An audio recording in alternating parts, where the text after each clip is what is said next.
Hola i benvinguts. Avui tenim una història que sembla de ciència-ficció, però que està passant ara mateix, just a sobre nostra. Hi ha un objecte misteriós travessant el nostre sistema solar i ha posat la comunitat científica potes en l'aire. La pregunta és, en el fons, molt senzilla, però les implicacions són enormes. Aquest viatge de les estrelles és un fenomen natural, una simple roca, o és la primera prova real que no estem sols a l'univers? Som-hi, parlem del 3i Atlas. Atenció amb el nom perquè és només el tercer objecte interestel·lar que hem pogut detectar a la història. I no és un visitant qualsevol. Va a una velocitat de vertigen i ve de molt, molt lluny. A veure, posem les cartes sobre la taula. Oficialment és un cometa interestel·lar. Es va descobrir fa poc, l'1 de juliol de 2025. Però fixeu-vos en la velocitat, més de 200.000 km per hora. És tan ràpid que la gravitat del Sol no el pot atrapar, o sigui que és una visita d'anada i res més. Un cop passi, adeu per sempre. A sobre és gegant, entre 10 i 20 quilòmetres de diàmetre, i el seu origen és tan antic que ve d'abans que el nostre Sol ni tan sols existís, gairebé res. Però és aquí on la cosa es posa interessant. És on comença la investigació de veritat, perquè els científics, de seguida, van veure que aquest 3i a l'Atlas no es comportava com un cometa normal i corrent. Les pistes estranyes van començar a aparèixer per tot arreu. I la primera gran pista, la que va fer saltar totes les alarmes, va ser la seva massa. S'estima que pesa uns 33.000 milions de tones. Això és una barbaritat. Trobar un objecte tan massiu, tan aviat, només vol dir dues coses. O els nostres càlculs sobre com funciona la galàxia estan equivocats per un factor de 10.000, o allò no és una simple roca. I la llista de coses rares no para de créixer. Té una òrbita que és estadísticament quasi impossible. La seva cua, o el que sí que té, apunta cap al Sol, just al revés del que hauria de fer. La llum que reflecteix no s'assembla a la de cap altre cometa. I sent una bola de gel gegant apropant-se al Sol no deixa anar vapor d'aigua. No té sentit. I per acabar-ho d'adobar, la seva trajectòria sembla dissenyada per fer un tour turístic pels planetes del nostre sistema. Cada pista és més estranya que l'anterior. Aquesta frase de l'astrònom de Harvard, Avi Loeb, és simplement perfecta. Resumeix de manera brillant com d'absurd és que la brillantor vagi cap al Sol. En qualsevol cometa, la llum del Sol empenya la pols i el gas lluny de l'estrella, creant la cua. És física de primer de bàsica. El que estem veient aquí, senzillament, desafia el que sabem sobre com funcionen les coses. I per si no n'hi hagués prou, una última pista que ja frega l'esoterisme, la direcció d'on ve el 3i Atlas coincideix gairebé perfectament amb la del famós i misteriós senyal WOW que vam rebre l'any 1977. Quina és la probabilitat que això sigui una simple casualitat? Doncs només un 0,6%. Molt, molt baixa. Clar, quan ajuntes totes aquestes pistes, totes aquestes anomalies, comences a pensar que potser l'explicació no és tan senzilla. I això ens porta a una teoria molt controvertida, però que intenta donar sentit a tot plegat amb una única idea, molt atrevida.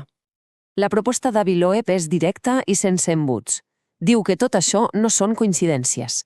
Són característiques que, quan les mires totes juntes, criden tecnologia. Que no estem veient un cometa, sinó un artefacte, una creació artificial.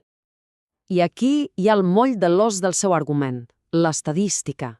Els nostres models diuen que no hauríem de trobar objectes tan grans com aquest viatjant entre estrelles amb tanta facilitat. Trobar-ne un ara, aquí, és tan improbable que fa pensar. O els nostres llibres de text estan completament equivocats, o allò no és el que sembla. L'escenari que dibuixa Loeb és al·lucinant. Suggereix que el moment en què s'acosta més al Sol, just quan no el podrem veure des de la Terra, és el moment ideal per a una maniobra, per canviar de rumb sense ser detectat, que la seva trajectòria no és casual, sinó una ruta de reconeixement planetari, i fins i tot obre la porta a que pugui deixar anar paquets sondes més petites al nostre sistema. Però calma, anem a veure l'altra cara de la moneda, que en diu la majoria de la comunitat científica. Doncs busquen una explicació, diguem-ne, menys espectacular. Argumenten que tot plegat podria ser un cúmul de coincidències còsmiques. Molt, molt improbables, sí, però coincidències al cap i a la fi. Aquesta analogia de l'astrònom Héctor Socas és fantàstica, perquè va directe al gra. És el principi de la navala d'Occam. Si sents un miol, el més probable és que sigui un gat, no un extraterrestre que ha pres a miolar. Doncs aquí, el mateix, sabem que hi ha bilions de cometes a l'univers, En canvi, de naus alienígenes no en tenim cap prova. Llavors, què és més proble? La principal crítica a l'argument de Loeb és aquest concepte, el bias de selecció posteriori. És molt fàcil. És com si et sorprèn que a algú li toqui la loteria. Un cop ja passat, sembla un miracle, però algú havia de guanyar, oi? Doncs els crítics diuen que Loeb està fent el mateix, agafar les 4 coses més rares de l'objecte i dir que són impossibles, quan potser només són el resultat de l'atzar. I la base de l'explicació natural és aquesta, pura probabilitat.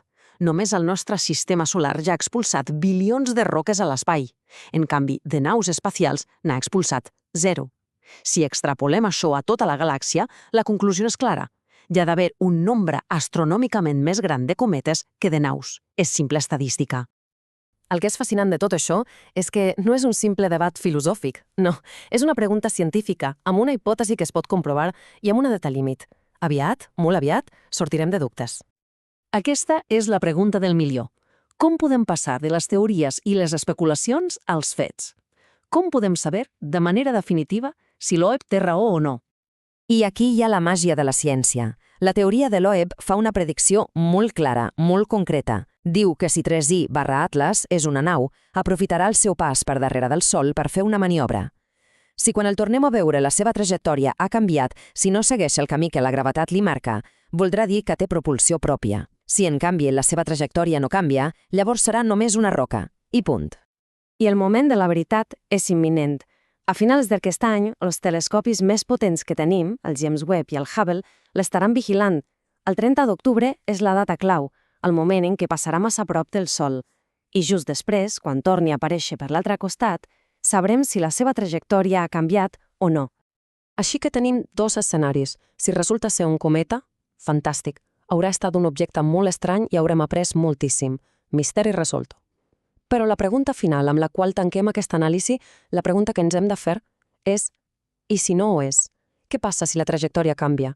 Què significaria per a la humanitat descobrir que tenim oficialment un visitant artificial al nostre sistema solar?»